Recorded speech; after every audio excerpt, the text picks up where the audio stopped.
नमस्कार,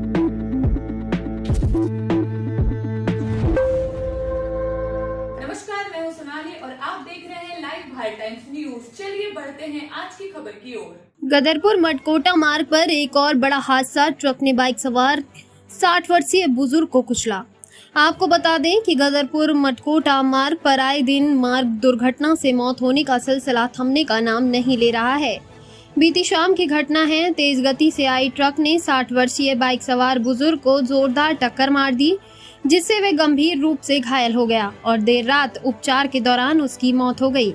दिनेशपुर के अमृत नगर नंबर 1 के बृहस्पति नाम का व्यक्ति अपने घर से रामबाग की तरफ जा रहा था, जहां रामबाग स्थित अशोक लीलैंड यार्ड के सामने पीछे से आई अनियंत्रित ट्रक यूपी 21 AN 7355 ने बाइक सवार 60 वर्षीय बुजुर्ग को टक्कर मारकर मौके से ट्रक चालक और कंडक्टर फरार हो गया।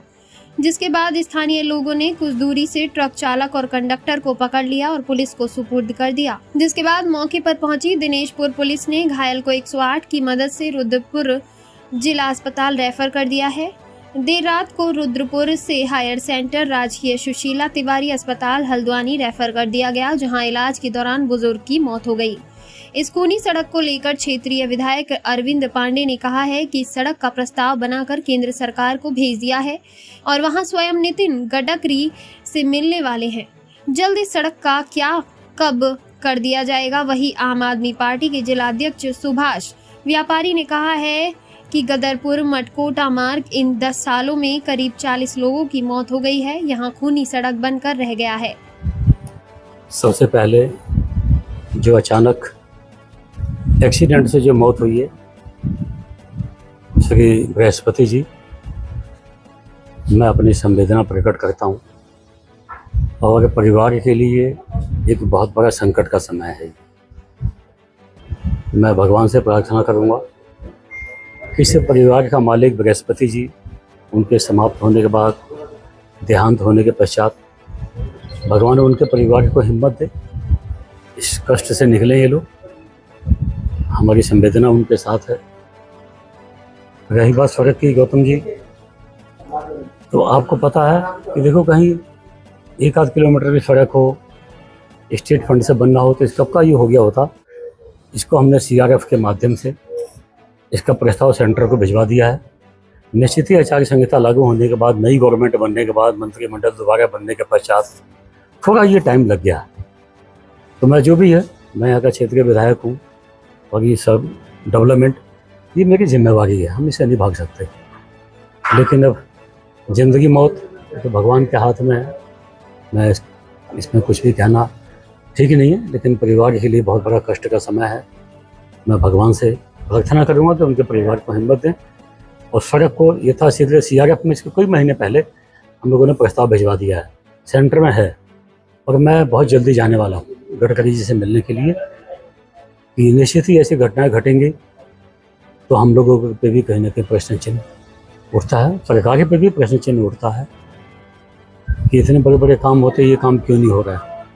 लेकिन इसके बावजूद मैं अपनी जिम्मेवारी लेता हूँ और इसको यथाशीघ्र जनता के हित में इस सड़क को हम बनाएंगे। बिल्कुल गौतम जी, अभी तो देखिए हमने फर्स्ट फेज में PWD के अधिकारियों को बुलवा के अभी 2-3 दिन पहले हमने गड्ढा मुक्त योजना के तहत गड्ढे को पाटने का काम चल रहा है और मैं बहुत जल्दी दिल्ली जाने वाला हूँ। देखिए बल्कि हमने समय भी लिया है और भगवान की कृपा हुई तो बहुत जल्दी इस सड़क की स्वीकृति के लिए हमको आदेश मिल जाएगा। देखिए विपक्ष का काम तो खिलाफत करना है, उनका दायित्व है। मैं इसमें क्या कह सकता हूँ। मेरा काम है इस सड़क को बनाना, इसका पैसा पास कराना ताकि जनहानि ना हो। ये मेरी जिम्मेवारी है, मैं इस काम पे लगा हूँ।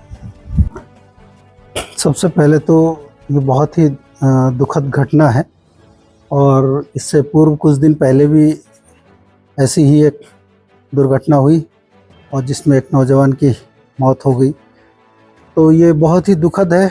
मैं तो आज यहाँ इनके परिवार में दुख संवेदना व्यक्त करने पहुँचा और चूँकि मेरे आवास से नज़दीकी है, मेरा पास का गांव है और सुन के बड़ा दुख हुआ।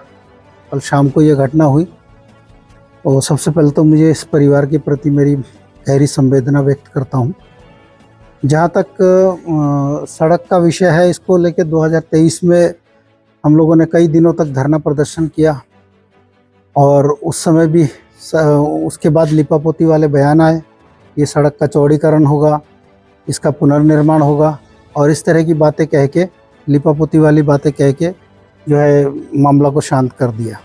और ये शुरू से यही चीज़ हो रहा है। ये सड़क तो एक प्रकार से हम इसको मौत की सड़क भी कह सकते हैं। ये सड़क से जो गुज़र रहा है उसके साथ क्या होगा कोई नहीं जानता। बड़े बड़े गड्ढे हैं और गड्ढे छोड़ दो तो सड़क बचती नहीं है। मेरे को एक बात समझ में नहीं आती है कि ये सरकार के पास पैसे की कमी, मुझे नहीं लगता है कि किसी भी सरकार के पास पैसे की कमी है।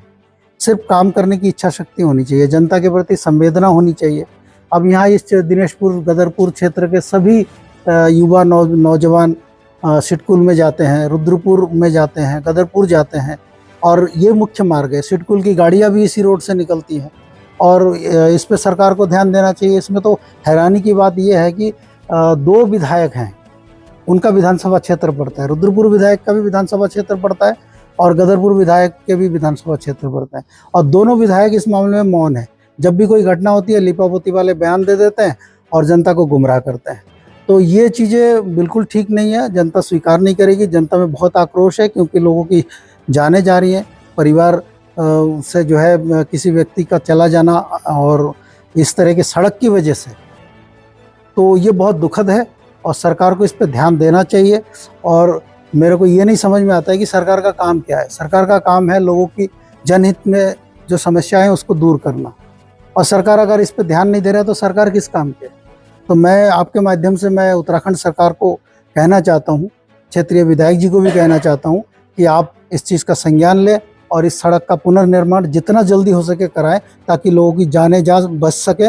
और साथ में मैं एक चीज़ और मांग करता हूँ उत्तराखंड सरकार से कि इस सड़क पे जितने लोगों की, दर्जनों लोगों की मौत हुई है, जितने भी लोगों की मौत हुई है उनको चिन्हित करके उनके परिवारों को कम से कम 5-5 लाख रुपए मुआवजा राशि देनी चाहिए उनके आश्रितों को।